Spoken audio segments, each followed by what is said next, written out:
बीच खुलासा किया गया है कि मुर्शिदाबाद जिले में बेलडांगा में प्रस्तावित बाबरी मस्जिद अब तक की सबसे बड़ी मस्जिद होगी, जिसकी ऊंचाई तकरीबन 65 फुट होने जा रही है। एआईएमआईएम से गठबंधन की इच्छा रखने वाले हुमायूं कबीर का दावा है कि इस बाबरी मस्जिद को लेकर उनके पास बड़ा चंदा आ चुका है। आने वाले दिनों में देश विदेश से और चंदा उनके पास आने वाला है। हुमायूं कबीर के बाबरी मस्जिद बनाने के ऐलान से ममता बनर्जी नाराज हैं, इसी वजह से उन्हें पार्टी से निलंबित कर दिया गया। लेकिन हुमायूं कबीर झुकने के मूड में नहीं, उन्होंने अपनी एक अलग पार्टी बनाने का ऐलान किया और उसके साथ ही ये दावा कर रहे हैं कि वो सबसे बड़ी मस्जिद बनाएंगे। उसके लिए उनके पास चंदा बहुत बड़े पैमाने पर आया है। तो सोचिए जरा कि जिस बाबरी नाम को लेकर काफी ज्यादा विवाद है, उसको कैसे ग्लोरीफाई करने की कोशिश की जा रही है। हुमायूं कबीर खुलकर ये कह रहे हैं कि वो बड़ी मस्जिद बनवाएंगे।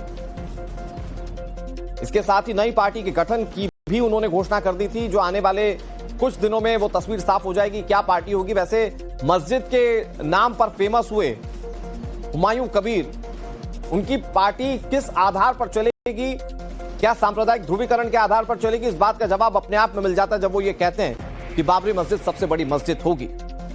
आने वाले वक्त में ममता बनर्जी और बीजेपी को चुनौती देने की भी बात कह रहे हैं। एआईएमआईएम से गठबंधन की इच्छा रखते हैं, लेकिन सबसे ज्यादा बड़ा सवाल यह कि वो सबसे बड़ी मस्जिद उस नाम पर बनाना चाहते हैं जिसको लेकर देश में कई लोगों के सेंटिमेंट्स हर्ट हुए हैं, जिस पर कई लोगों ने सवाल खड़े किए। वो जहां वह मॉडल था, जहां वो क्या बोले लंबा चौड़ा जो था, वहां से ज्यादा हाइट भी होगी, ज्यादा वस्तु भी चौड़ा भी होगी। वो जो था उसके बारे में 65 फुट और ज्यादा ऊंचा करोड़ से ज्यादा हो गया। और मेटियर्स जो आया वो भी 1.5-2 करोड़ तो हो गई। टीएमसी से निकाले जाने के बाद हुमायूं कबीर ने नई पार्टी बनाने का फैसला किया। हुमायूं कबीर आने वाले सोमवार को दोपहर 1 बजे नई पार्टी का ऐलान करेंगे। एआईएमआईएम यानी कि ओवैसी की पार्टी को गठबंधन का न्योता भी दिया है। पश्चिम बंगाल के एआईएमआईएम के नेता भी चाहते हैं कि हुमायूं कबीर के साथ गठबंधन हो जाए। फिलहाल असदुद्दीन ओवैसी इसके लिए तैयार नहीं हो रहे, जो सूत्र बता रहे हैं। उन्हें यह लगता है कि ऐसा ना हो जाए कि पूर्वोत्तर में एक दूसरा ओवैसी खड़ा हो जाए। आने वाले समय में इसका असर पश्चिम बंगाल के साथ ही असम और बिहार पर भी पड़ सकता है, और हो सकता है कि एआईएमआईएम सीमित हो जाए और अपने उस बढ़ते दायरे को, क्योंकि पिछले बिहार इलेक्शन में एआईएमआईएम ने अच्छा परफॉर्म किया है, तो वो जो दायरा बढ़ रहा है उसको घटते हुए एआईएमआईएम नहीं देखना चाहते। तारीख तो प्रोग्राम होगा, पार्टी भी ओपन होगा, 75 का आदमी को स्टेट कमेटी डिक्लेयर होगा। मैं पार्टी का चेयरमैन बना, बाकी मेरा साथ कौन से पोस्ट में रहेगी, वाइस चेयरमैन और आएगी, जनरल सेक्रेटरी कौन रहेगी, सेक्रेटरी कौन रहेगी, ट्रेजरर कौन रहेगी, सब कुछ अब खुला और डायस से डिक्लेयर होगी 22 तारीख में।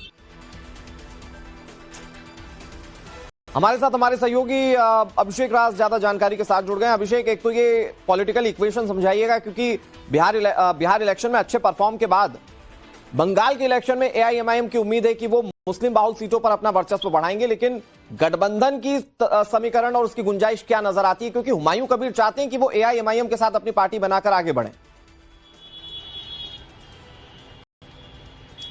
देखिए, निश्चित तौर पे हुमायूं कबीर पहले दिन से कह रहे हैं, जिस दिन उनको पार्टी से निलंबित किया गया था उस दिन वो कह रहे थे, यानी कि 4 दिसंबर को उन्होंने कह दिया था कि वो एआईएमआईएम के साथ गठबंधन करने जा रहे हैं। हालांकि एआईएमआईएम की तरफ से आधिकारिक रूप से इसकी पुष्टि नहीं हुई है। हालांकि जो राज्य के उनके जो पार्टी के बड़े नेता हैं एआईएमआईएम के, वो कह रहे हैं कि ये समीकरण काम कर सकता है, और जो पार्टी के राज्य के नेता हैं वो इस बात को मानते हैं कि हुमायूं कबीर का मुर्शिदाबाद और मालदा के जो पूरा क्षेत्र है वहां पर अच्छा पकड़ है। बाबरी मस्जिद को लेकर जो प्रस्तावित बाबरी मस्जिद जिसका जिक्र बार बार हुमायूं कबीर कह रहे हैं, वो बताया जा रहा है कि वो सबसे बड़ा मस्जिद होगा, और जो बाबरी का स्वरूप था उससे बड़ा, यानी कि 65 फीट से ऊंची जो ऊंचाई है उसकी, वो बनाने की बात कही जा रही है। इस पूरी बात को लेकर जो पार्टी है इनकी, यानी कि 22 तारीख को सोमवार को जिस पार्टी का वो लॉन्च करने जा रहे हैं, उसके ऊपर जो है जो पूरा आधार रहने वाला है उस पार्टी का, वो मुझे लगता है कि बाबरी मस्जिद ही रहने वाला है। और यही कारण है कि ओवैसी को भी इस बात की समझ आ रही है कि अगर वो अकेले चुनाव लड़ेंगे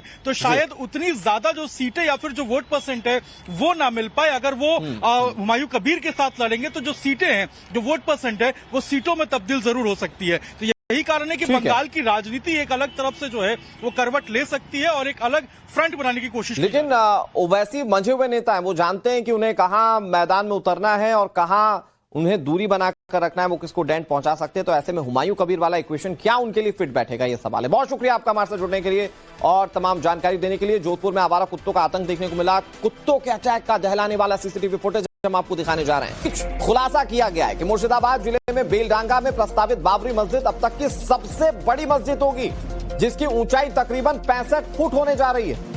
एआईएमआईएम से गठबंधन की इच्छा रखने वाले हुमायूं कबीर का दावा है कि इस बाबरी मस्जिद को लेकर उनके पास बड़ा चंदा आ चुका है। आने वाले दिनों में देश विदेश से और चंदा उनके पास आने वाला है। हुमायूं कबीर के बाबरी मस्जिद बनाने के ऐलान से ममता बनर्जी नाराज हैं, इसी वजह से उन्हें पार्टी से निलंबित कर दिया गया। लेकिन हुमायूं कबीर झुकने के मूड में नहीं, उन्होंने अपनी एक अलग पार्टी बनाने का ऐलान किया और उसके साथ ये दावा कर रहे हैं कि वो सबसे बड़ी मस्जिद बनाएंगे। उसके लिए उनके पास चंदा बहुत बड़े पैमाने पर आया है। तो सोचिए जरा कि जिस बाबरी नाम को लेकर काफी ज्यादा विवाद है, उसको कैसे ग्लोरीफाई करने की कोशिश की जा रही है। हुमायूं कबीर खुलकर ये कह रहे हैं कि वो बड़ी मस्जिद बनवाएंगे।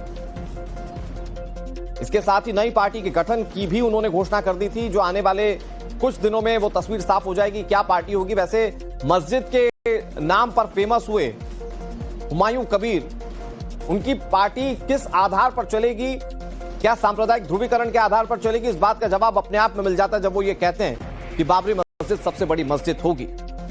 आने वाले वक्त में ममता बनर्जी और बीजेपी को चुनौती देने की भी बात कह रहे हैं। वो एआईएमआईएम से गठबंधन की इच्छा रखते हैं, लेकिन सबसे ज्यादा बड़ा सवाल यह कि वो सबसे बड़ी मस्जिद उस नाम पर बनाना चाहते हैं जिसको लेकर देश में कई लोगों के सेंटिमेंट्स हर्ट हुए हैं, जिस पर कई लोगों ने सवाल खड़े किए।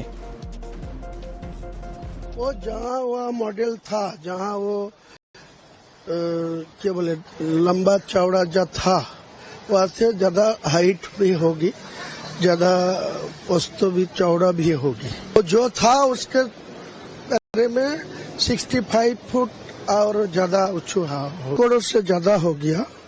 और मेटियर्स जो आया वो भी 1.5-2 करोड़ तो हो गई। टीएमसी से निकाले जाने के बाद हुमायूं कबीर ने नई पार्टी बनाने का फैसला किया। हुमायूं कबीर आने वाले सोमवार को दोपहर 1 बजे नई पार्टी का ऐलान करेंगे। एआईएमआईएम यानी कि ओवैसी की पार्टी को गठबंधन का न्योता भी दिया है। पश्चिम बंगाल के एआईएमआईएम के नेता भी चाहते हैं कि हुमायूं कबीर के साथ गठबंधन हो जाए। फिलहाल असदुद्दीन ओवैसी इसके लिए तैयार नहीं हो रहे, जो सूत्र बता रहे हैं। उन्हें यह लगता है कि ऐसा ना हो जाए कि पूर्वोत्तर में एक दूसरा ओवैसी खड़ा हो जाए।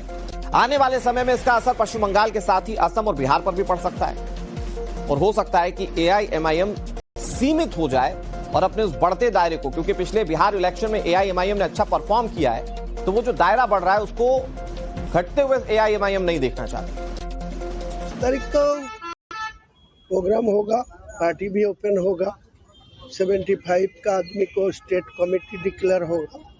मैं पार्टी का चेयरमैन बना, बाकी मेरा साथ कौन से पोस्ट में रहेगी, वाइस चेयरमैन और आएगी, जनरल सेक्रेटरी कौन रहेगी, सेक्रेटरी कौन रहेगी, ट्रेजरर कौन रहेगी, सब कुछ अब खुला और डायस से डिक्लेयर होगी 22 तारीख में।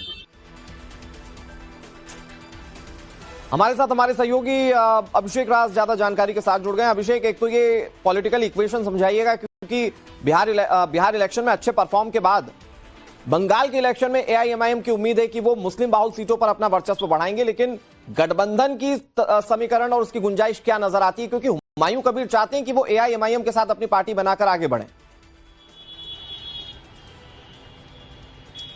देखिए, निश्चित तौर पे हुमायूं कबीर पहले दिन से कह रहे हैं, जिस दिन उनको पार्टी से निलंबित किया गया था उस दिन वो कह रहे थे, यानी कि 4 दिसंबर को इन्होंने कह दिया था कि वो एआईएमआईएम के साथ गठबंधन करने जा रहे हैं। हालांकि एआईएमआईएम की तरफ से आधिकारिक रूप से इसकी पुष्टि नहीं हुई है। हालांकि जो राज्य के उनके जो पार्टी के बड़े नेता हैं एआईएमआईएम के, वो कह रहे हैं कि ये समीकरण काम कर सकता है और जो पार्टी के राज्य के नेता हैं वो इस बात को मानते हैं कि हुमायूं कबीर का मुर्शिदाबाद और मालदा के जो पूरा क्षेत्र है वहां पर अच्छा पकड़ है। बाबरी मस्जिद को लेकर जो प्रस्तावित बाबरी मस्जिद जिसका जिक्र बार बार हुमायूं कबीर कह रहे हैं, वो बताया जा रहा है कि वो सबसे बड़ा मस्जिद होगा और जो बाबरी का स्वरूप था उससे बड़ा, यानी कि 65 फीट से ऊंची जो ऊंचाई है उसकी, वो बनाने की बात कही जा रही है। इस पूरी बात को लेकर जो पार्टी है इनकी, यानी कि 22 तारीख को सोमवार को जिस पार्टी का वो लॉन्च करने जा रहे हैं, उसके ऊपर जो है जो पूरा आधार रहने वाला है उस पार्टी का, वो मुझे लगता है कि बाबरी मस्जिद ही रहने वाला है। और यही कारण है कि ओवैसी को भी इस बात की समझ आ रही है कि अगर वो अकेले चुनाव लड़ेंगे